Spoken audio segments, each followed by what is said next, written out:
Assalamualaikum warahmatullahi wabarakatuh. Izin memperkenalkan diri, nama saya Afifah Mutiarani dengan NPM 2218031018 dari kelompok 1 kelas Farmasi B. Di sini saya akan menjelaskan mengenai Al-Quran.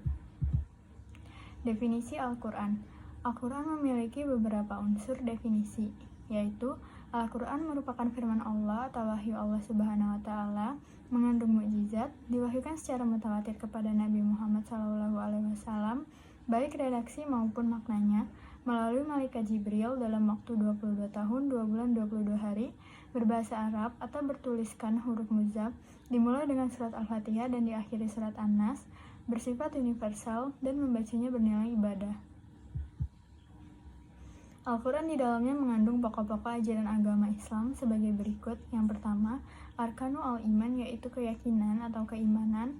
Yang kedua, Syariah, artinya peraturan atau hukum. Yang ketiga, aturan tingkah laku atau nilai-nilai dasar etika tingkah laku. Yang keempat, petunjuk dasar tentang tanda-tanda alam yang menunjukkan eksistensi dan kebesaran Tuhan sebagai pencipta. Yang kelima, sejarah para nabi dan rasul.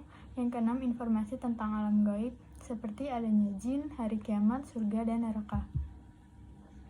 Al-Quran memiliki nama-nama yang sesuai dengan kedudukan dan fungsinya. Antara lain, Al-Qalam berarti ucapan, Al-Kitab berarti sesuatu yang ditulis, Al-Furqan berarti pemisah atau pembeda antara yang hak dan yang batil, Az-Zikr berarti peringatan, Al-Huda berarti petunjuk, Al-Shifa berarti obat atau penawar jiwa, Al-Qasas berarti cerita-cerita, Al-Mau'izah berarti nasyad, An-Nur berarti cahaya, Ar-Rahman berarti karunia, Al-Mubin berarti menerangkan, dan Al-Quran berarti petunjuk bagi orang-orang mukmin.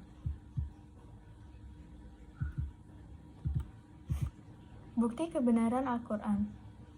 Al-Quran juga memiliki mukjizat yang membuktikan kebenarannya terhadap manusia. Quraisy Shihab mengatakan paling tidak ada 3 aspek dalam Al-Quran yang dapat menjadi bukti kebenaran kerasulan Nabi Muhammad, bahwa wahyu dan Islam itu adalah benar-benar sumber dari Allah. Ketiga aspek itu yaitu yang pertama aspek keindahan dan ketelitian redaksinya, ketepatan pemberitaan gaibnya, isyarat-isyarat ilmiah Al-Quran. Sejarah turunnya Al-Quran. Al-Quran diturunkan sekaligus dari Lauh Mahfuz ke langit dunia pada malam penuh keagungan, yaitu Lailatul Qadar. Kemudian secara berangsur-angsur disampaikan Jibril kepada Nabi Muhammad SAW selama 22 tahun, 2 bulan, 22 hari. Wahyu yang pertama kali turun terjadi pada malam Senin, tanggal 17 Ramadan atau 6 Agustus 610 Masehi. Pada saat itu Nabi Muhammad berusia 40 tahun di gua kecil di Bukit Hiro atau sering disebut Gua Hiro. Turunlah wahyu pertama surat Al-Alaq ayat 1-5. Proses turunnya Al-Quran dari Lauh Mahfuz itu disebut inzal. Turunnya Al-Quran di malam Al-Qadar itu sendiri dijelaskan oleh Allah dalam firman-Nya surat Al-Qadar ayat 1-5 dan juga dalam firman-Nya yang lain dalam surat Al-Duhan ayat 3. Ciri-ciri surat atau ayat Al-Quran. Al-Quran yang terdiri dari 114 surat, 6.236 ayat, 74.347 kalimat, dan 325.345 huruf.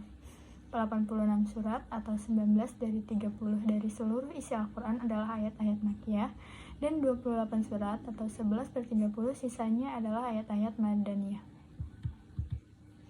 Fungsi Al-Quran. Al-Quran memiliki fungsi bagi kehidupan manusia sebagai petunjuk, sumber informasi, dan sebagai obat. Terima kasih, saya akhiri. Wassalamualaikum warahmatullahi wabarakatuh.